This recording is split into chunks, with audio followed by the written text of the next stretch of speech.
There was a worldwide survey of most embarrassing moment in human life. The finale had the following three incidents. Third place. It was the day before my 18th birthday. I was living at home, but my parents had gone out for the evening, so I invited my girlfriend over for a romantic night alone.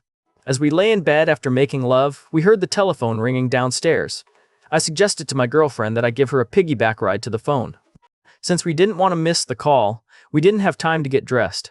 When we got to the bottom of the stairs, the lights suddenly came on, and a whole crowd of people yelled, "Surprise!"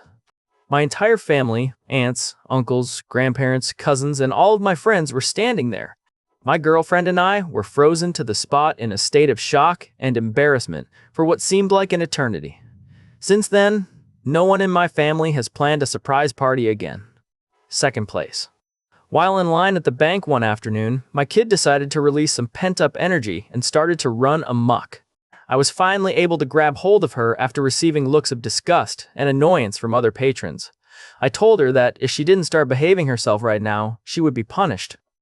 To my horror, she looked me in the eye and said in a voice just as threatening, "If you don't let me go right now, I will tell Grandma that I saw you kissing Daddy's pee-pee last night." The silence was deafening after this enlightening exchange. Even the tellers stopped what they were doing. I mustered the last of my dignity and walked out of the bank with my daughter in tow. The last thing that I heard as the door closed behind me were the screams of laughter. And the winner is, this one actually happened at Harvard University in October last year.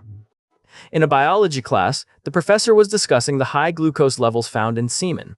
A young female freshman raised her hand and asked, "If I understand what you are saying, there is a lot of glucose in male semen, as in sugar?"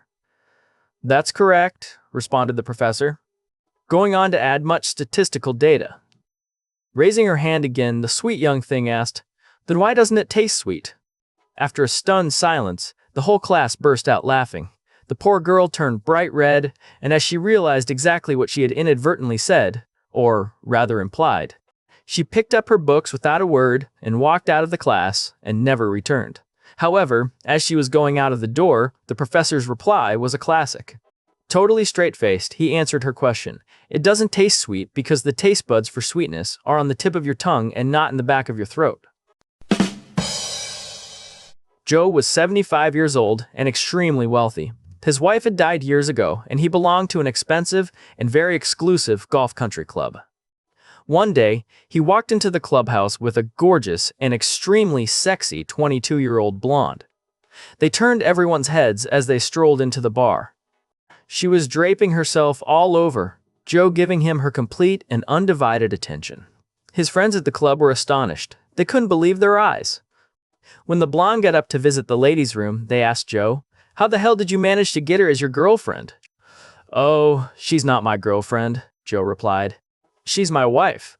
They couldn't believe that, and one asked, "Married? Wow, how did you do that?" "Well, truth be told, I lied a bit about my age." "What?"